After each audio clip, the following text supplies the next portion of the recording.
Hello বন্ধুরা, have a good day.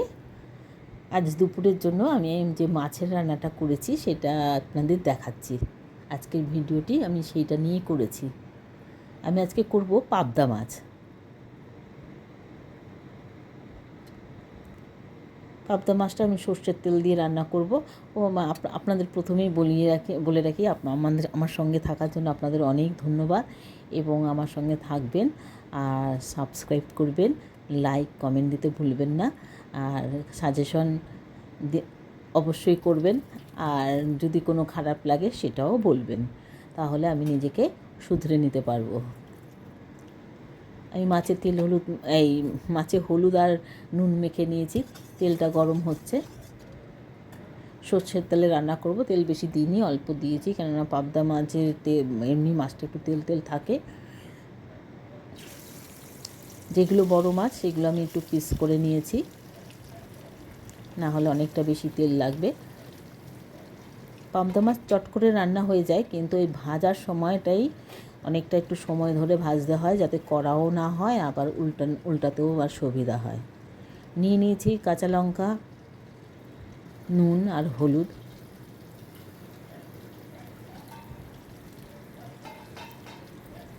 আপনারা ভিডিওটা স্কিপ করবেন না, ছোট ভিডিও পুরোটা দেখবেন। এর মাঝখানে আমি অনেক কথা বলবো।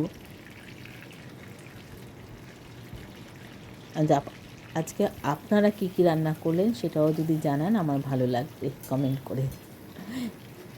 আপনাদের বাড়িতে কী হচ্ছে রান্না সেটা যদি বলেন। আপনারা আপনাদের রান্নাগুলো শেয়ার করলে আমার ভালো লাগবে, আমারও জানা হবে। সেই সাথে আপনারা আর কি কি রান্না দেখতে চান বা আমি ভিডিও করতে পারি, তাহলে সেইভাবে আপনাদেরকে কাছে আমি আরও বেশি করে পৌঁছাতে পারি। আমিও চাইব নতুন নতুন রান্না শিখতে, এবং যেগুলো আমি জানি, রান্না তো অনেক করি কিন্তু সবগুলো তো দেখানো সম্ভব নয়। এবার যেগুলো আপনারা বলবেন সেইগুলো সেখান থেকেও আমি কিছু রান্না দেখাতে পারি।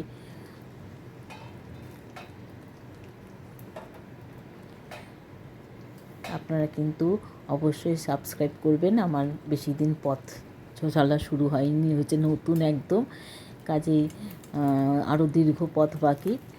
এই আমার সঙ্গে থাকার জন্য, এই পথ চলার জন্য আপনাদের আমার প্রয়োজন, দরকার।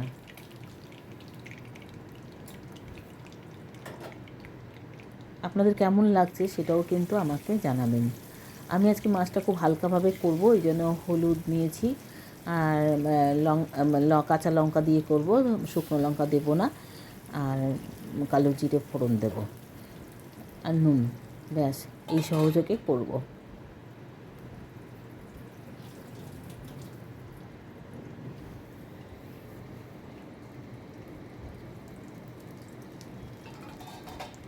মাছগুলো এবার উল্টে দেব।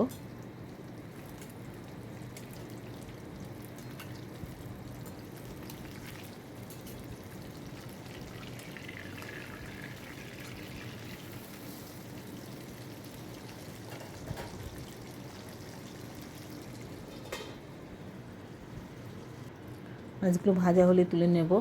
আচ্ছা, আমার যেটা আমি ভেবেছিলাম একরকমভাবে করব, যেটা আমি করতে পারছি না। আমি ভেবেছিলাম এই মাছে ধনেপাতা দেব, কিন্তু ধনেপাতা ফুরিয়ে গেছে, আমার খেয়াল ছিল না।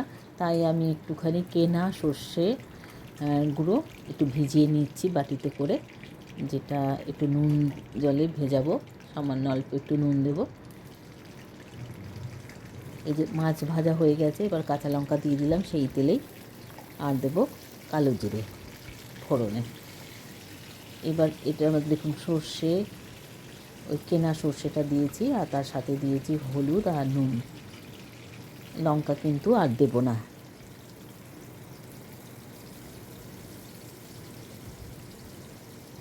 ধনেপাতা দিলে একটু টেস্টটা ভালো হয়। এইভাবে করেও ধনেপাতা দেওয়া যায়, আবার খালি ধনেপাতা দিয়েও আমি করি। ঠিক আছে, আবার যখন পাবদা মাছ এবং ধনেপাতা থাকবে সেই রেসিপিটাও আমি শেয়ার করব। এটাকে যেহেতু সর্ষে দিয়েছি, আর খুব বেশি সময় হিট দেওয়া যাবে না। আমি এটাকে কম আঁচে এটাকে চাপা দেবো যতক্ষণ এটা একটু কুক হোক।